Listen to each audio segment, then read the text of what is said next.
Alright, welcome to my presentation about the first coup in Pakistan. And yeah, hope you learn lots. Alright, so a bit of background first. Before Pakistan became the Islamic Republic of Pakistan, it was the Dominion of Pakistan. And so what that means is after the partition, both India and Pakistan became dominions of Britain, much like Canada and Australia were, or are. They still are. Pakistan stopped being a dominion in 1956, although it continued being part of the Commonwealth of Nations, which is just a bunch of countries that Britain used to be in charge of, and they all kind of hang out with each other and mostly pretend to like each other. Pakistan left the Commonwealth of Nations in 1972, but ended up rejoining in 1989 over the issue with East Pakistan or Bangladesh. And so before they had the presidents of Pakistan, they had what's called the governors general. And so we learned about Jinnah last week, earlier in the semester. And so the most recent, or the last governor general, was Iskander Mirza. So he started out as the defense secretary of Pakistan when independence came, and then he became the governor of East Pakistan in 1954. Mirza openly declared that he would not hesitate to use force in order to establish peace in the province, referring to East Pakistan. And so he was soon appointed acting governor general, but it soon became a permanent position.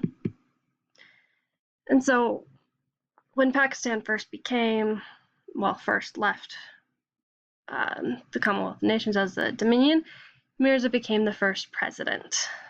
He was only in position for about 2 years, 7 months, and 4 days before the coup. And in fact, during Mirza's reign as president, he went through 4 prime ministers. I'm not going to read their names because I can't pronounce it, but they are on the screen if you really care about who they are. And in addition, Mirza, he faced the issues with East Pakistan, and although it's now Bangladesh, which led to several issues with his reign. This leads us to Khan. Bit of background on him, he was commissioned in the Indian Army and actually fought during World War II. And at the time of independence, he decided to join Pakistan instead. And because he was a brigadier in the Indian Army, he became the senior-most Muslim officer in Pakistan. And then in 1951, he was appointed the first local commander-in-chief. And how he got into politics was he joined a cabinet in 1954, or was asked to join.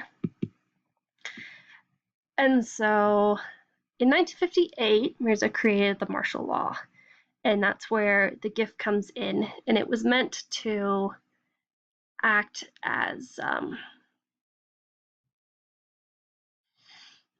kind of a stopping point, if you will, for everything that was happening with Bangladesh.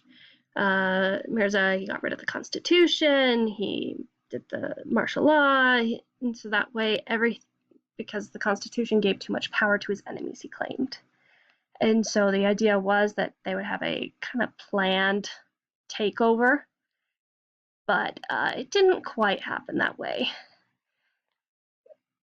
About 20 days later, after Mirza did the martial law, Khan basically forced Mirza out of office. Some say that he willingly left, but most agree that Mirza was most likely forced out of the country, and that eventually he made his way to London, where he died in 1969.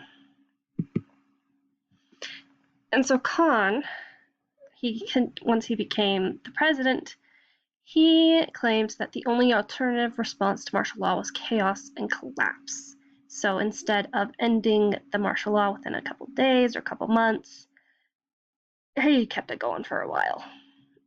He attempted to use martial law to eradicate corruption and social problems, all things which made the people happy.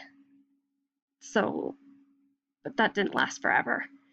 And so eventually he appointed this guy whose name I can't pronounce to create a constitution that would allow Khan to keep power while creating the appearance of a democracy. And yeah, eventually Khan was also forced out of office because dictatorships never last long.